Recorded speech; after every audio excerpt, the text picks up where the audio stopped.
Hey guys, what's up? Lightboltjoe here. Today we are going to discuss the Vampirates TV series, future TV series. Now, I thought long and hard about this. We've discussed the 6 books in length. We've discussed what the future of the Vampirates world, literature-wise, can curtail. And for a long, long time, I was always advocating whether this series should be a TV series or a film series. And the more I thought about it, the more it makes sense to have it as a TV series because there's more you can explore, there's more backstory you can go with, and it makes more sense for a book perspective that you can jump from characters to characters and storytelling to storytelling. I know I've said many and many a times that this series is very reminiscent of Game of Thrones, that when you watch Game of Thrones, it jumps from character story to character story all in the same world. And, you know, there's characters intertwining with each other anyway, and that's exactly how Justin Somper writes the Vampirate books. You have characters interacting with each other. The questions then, of course, if this is 500 years in the future, how is it casted? How is the cinematography going to be? How is the landscape, the set designs, the locations? How is all of that going to come into fruition? So my thing is ask the author. Really not that hard. You just see what specific locations Crescent Moon Bay was based off of, what specific location Ma Kettle's Tavern was based off of, what specific location Pirate Academy is based off of, etc., etc., etc. Right? That's on the landscape front. On the casting front, it's going to be a little interesting because if this is 500 years in the future, you're not going to have pure breeds. And I say that sarcastically because, you know, you're not going to have, logically, you're not really going to have a pure African descent individual. You're not going to have a pure Caucasian European descent individual. You're not going to have a pure indigenous Australian descent. 500 years from now, there's going to be a lot of, I don't know how to say this appropriately, mixed breeds of everyone. Different ethnicities are going to combine together, which makes sense. It makes sense when you're talking about the mortal pirate front.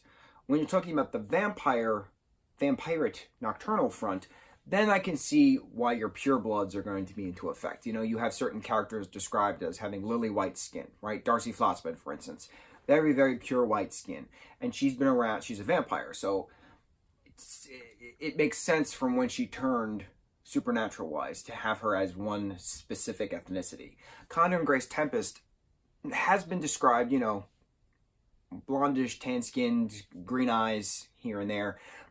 But I see them a little bit darker, teensy bit darker. I always saw them a little bit darker just because of Sidorio's background. Sidorio grew up in the Roman Empire, right? He served under Caesar's rule. Julius is the one who actually killed him.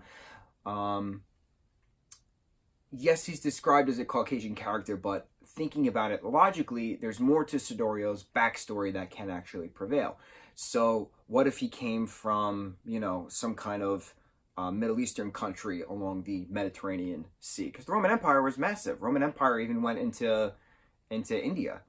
It was under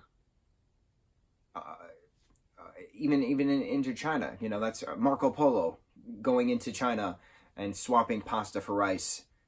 That's how those food groups became indigenous to those countries. All thanks to exploration. So I see it as more of a mix of things, which makes a little bit more sense. Even going into Lola Lockwood's character, I think it'd be pretty entertaining and logical to see her more of that Mediterranean olive-colored skin if she was under Cleopatra's role. But again, Cleopatra was more of the Ptolemy Empire, which came into Egypt after Alexander the Great's empire fell.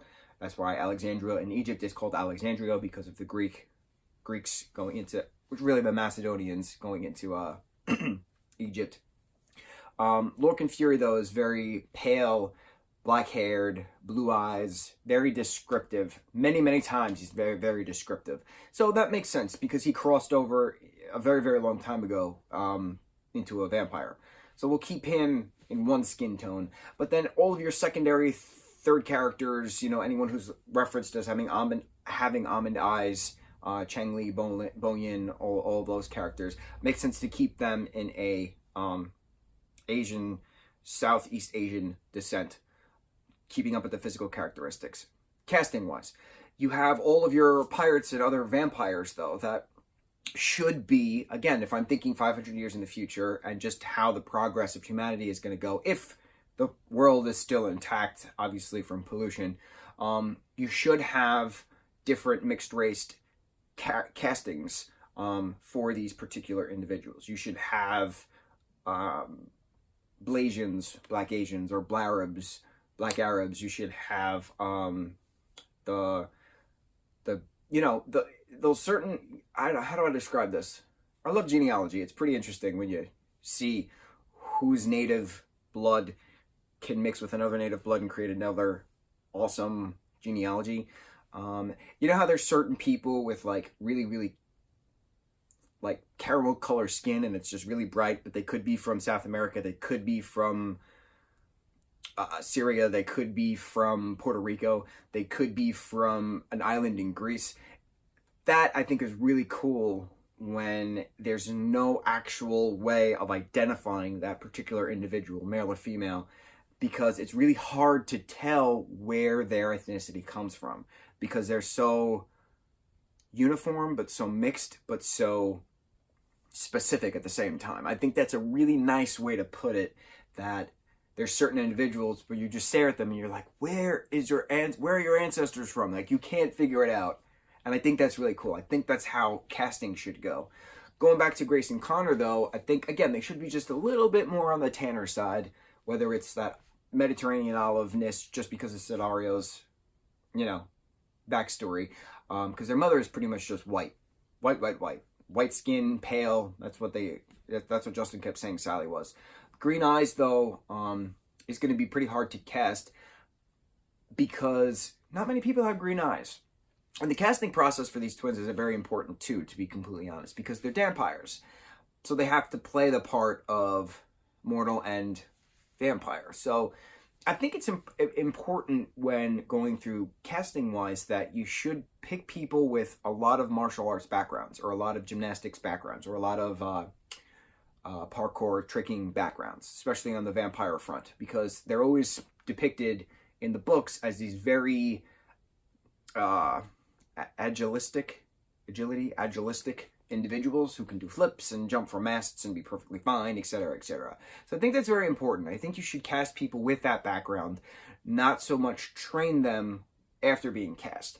The green eyes thing, again, is pretty hard. If you can find a native Australian with medium-ish, tannish skin with bright green eyes, twins, male and female, who fit that description of Connor and Grace Tempest, I think that'd be the best way to do it. I remember when Harry Potter was first being cast, the films, that Harry Potter, the character, is referenced and depicted with green eyes in the books, but and that's just how J.K. Rowling wrote him. But Daniel Radcliffe has blue eyes, and they tried to give him green contacts when they first casted him, but he kept having allergic reactions. And they actually the producers asked J.K.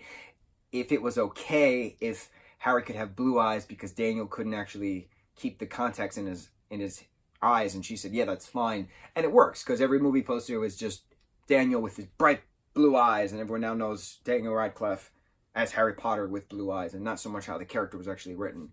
So, yeah, you could cast blue-eyed kids, you could cast hazel-eyed kids, but I think it'd be pretty entertaining if you could find agilistic male and female twins native to Australia who have that thick Australian accent, the brogue where they do the question mark at the end for every sentence kind of a thing.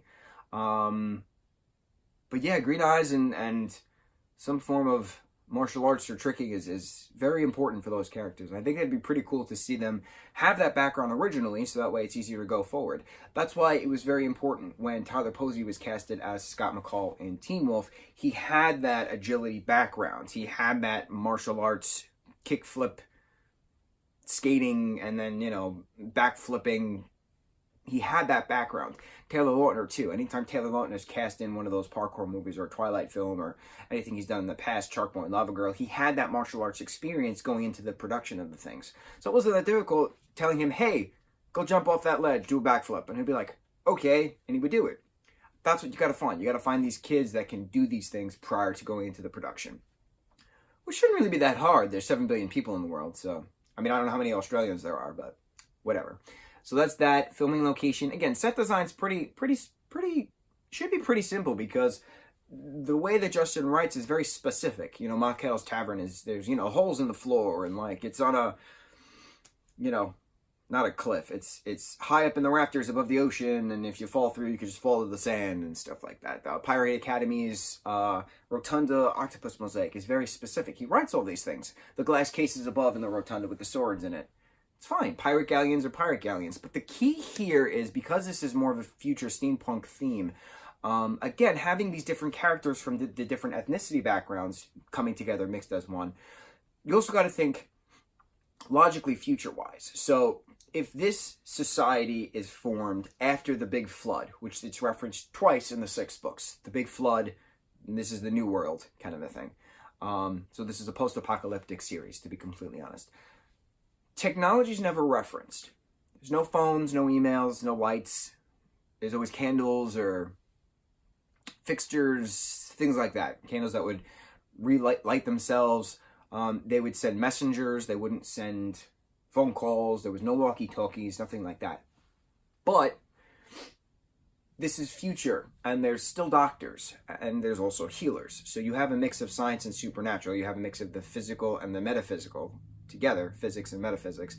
So there would technically be people with bionic limbs, people with bionic eyes. You know how in Disney's Treasure Planet, you have Long John Silver, is the cyborg. He has the eye, he has the claw hand, he has the leg. And then Jimbo, Jim Hawkins, is interacting with him on this flying pirate ship. It has solar sails. So I kept seeing that kind of steampunk, future steampunk, alien cyborg twist to it that Disney did with Treasure Planet into how Justin's Vampirates series was. I always saw characters with bionic limbs fighting in the background. I always saw characters with, you know, a bionic eye or something to that extent, with gears turning. You don't need lights. You don't need TVs. You don't need computers. You don't need cell phones. Like, I get that aspect that they're going to get rid of that form of technology. Maybe because of the giant flood, people are like, oh, you know, technology destroyed us. You know, we're not going to use those forms of communication anymore. We're going to go back to the old ways of, you know, person to person or sending messengers. It's safer that way. That way, you can't hack a letter, basically, which is very, very logical. So I think that's going to have to be addressed. Costuming is going to have to be pretty specific because it has to be future, but it also has to be old. So that's where that future steampunk comes into play. And I wouldn't get a seasoned costumer. I would get cosplayers. I would have, if I was producing this television show, which if I had the millions to do it, I would hire cosplayers, specifically in the steampunk community, to create these costumes for these individuals.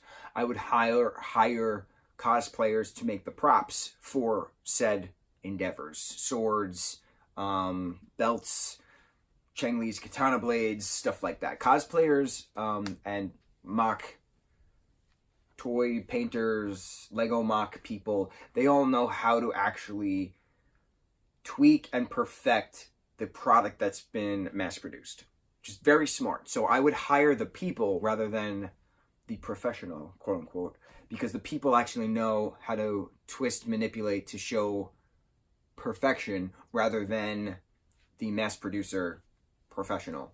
Does that make sense? I feel like that makes sense. What else? Casting, going back into casting, I would want to cast all new people. I would not want to cast seasoned actors and actresses. I would want to cast brand new people for all of these roles. The Maluko Wrath, the Barbaro Wrath, the Porfirio Wrath, the three Wrath brothers. I wouldn't want them to be seasoned actors and veterans of the craft. I would want them to be brand new people. Go to your local community theater. Go to your local regional theater. Go to video submissions of these people that are just starting out, or they've been in the business for many, many years but never got a big break.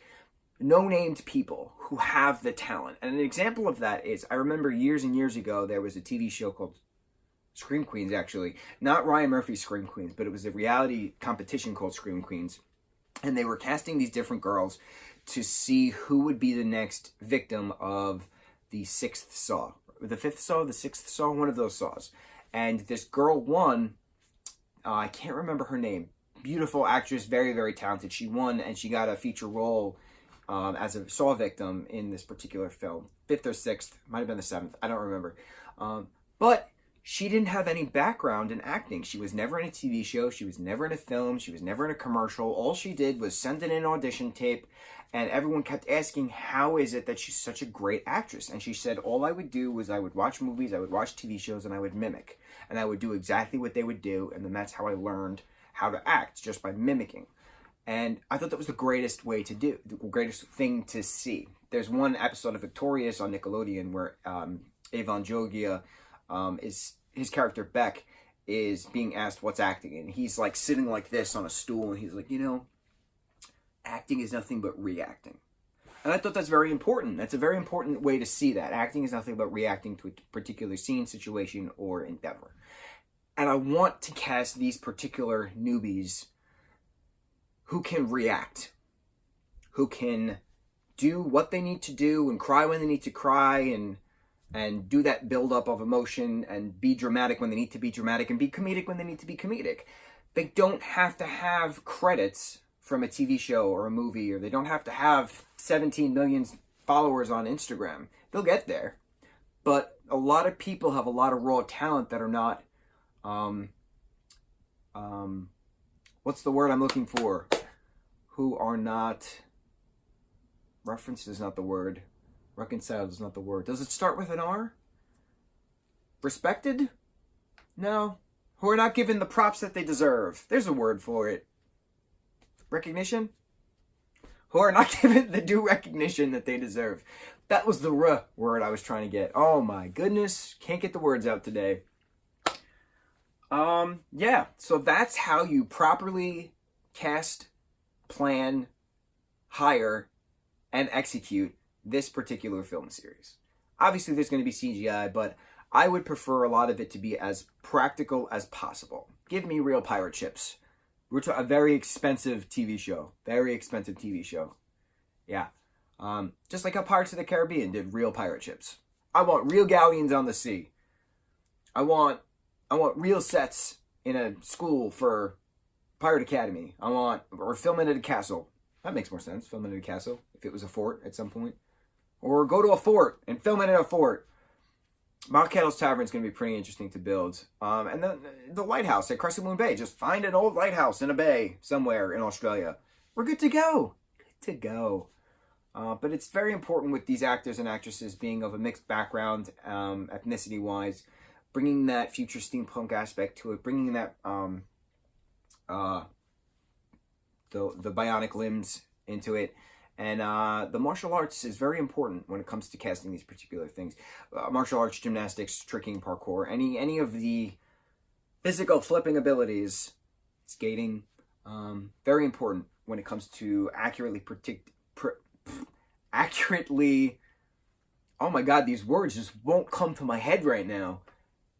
Accurately portraying these particular beautifully well-rounded characters. Yeah. We're good to go. Good to go. I think that's it. I'm sure other things might pop into mind, but this is how you would make a vampire TV series. I've laid it all out.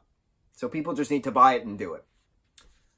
And yeah, I would love to spearhead this project. That's it. That's all I got. Mucho mahalo, guys.